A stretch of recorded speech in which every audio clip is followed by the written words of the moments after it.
যুক্তি আছে না নাই? যুক্তি আছে না নাই? নামের সঙ্গে নামের মিল হয়েছে। অপরাধ করেছে দেলোয়ার হোসেন শিকদার, আর সাজা দেওয়া হয়েছে দেলোয়ার হোসেন সাঈদীকে। কথা বলেন ঠিক কিনা?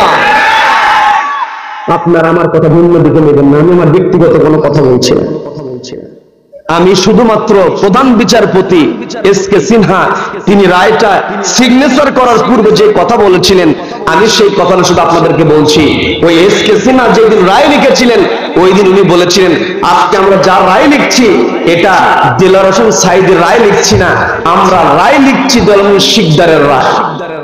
কি কথা বলেন? যতই চেষ্টা করুক না কেন, যারা নবীজির সত্য বৈশিষ্ট্য আঁকড়ে ধরবে, এদেরকে যতই মানুষের সামনে কলঙ্কিত করার চেষ্টা করা হোক না কেন, নবীজিকে পাগল জাদুকর বলে নবীজিকে কলঙ্কিত করার চেষ্টা করেছিল, কিন্তু পারে নাই।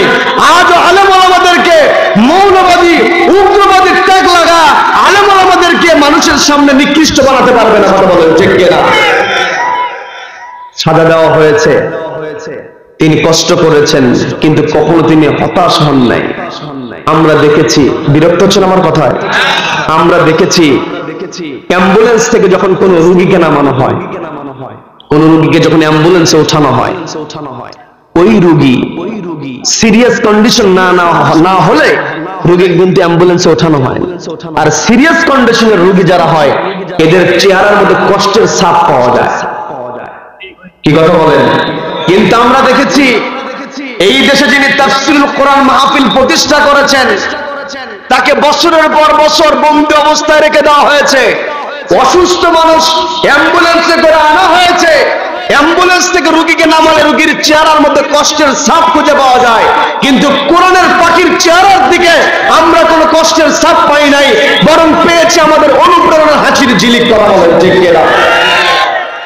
সম্মানিত দিনী ভাইরা, যারা কোরআনওয়ালা হবে, যারা সত্য কথা বলবে, এই সত্য কথা বলতে গিয়ে তারা বিপদের সম্মুখীন হবে, কিন্তু বিপদকে তারা ভয় পাবে না, বিপদকে তারা আলিঙ্গন করে নেবে। কারণ হক কথা বলতে গিয়ে যদি বিপদের সম্মুখীন হতে হয়, এই হক কথা বলার কারণে যে বিপদ, এই বিপদটা হলো নাজাতের ওসিলা। কথা বলেন ঠিক কিনা? সম্মানিত দিনী ভাইরা, আমার আপনার টার্গেট হবে, শয়তান আমাকে আপনাকে ধোঁকায় ফেলানোর চেষ্টা করবে, সত্য থেকে দূরে সরিয়ে রাখার চেষ্টা করবে। আমি যে কথাই ছিলাম, হযরত ওমর রাদিয়াল্লাহু তাআলা আনহুকে যখন জানানো হলো, ওই মাঠের মধ্যে যখন আপনার ছেলের উট প্রবেশ করে, ওই রাখালেরা খলিফার পুত্রের উট বলে আলাদা একটা কদর করে। পানি পান করানোর সময় সবার আগে পানির পাত্র থেকে পানি পান করার সুযোগ দিয়ে দেয়, যার কারণে অন্যান্য উটেরা অপেক্ষাকৃত জীর্ণ শীর্ণ হয়েছে, আর আপনার ছেলের উটটা মোটা তাজা হয়েছে। এই কথা শোনার সঙ্গে সঙ্গে হযরত ওমর বিন্দু পরিমাণ দেরি করলেন না, সরাসরি তার সন্তানকে ডাকলেন।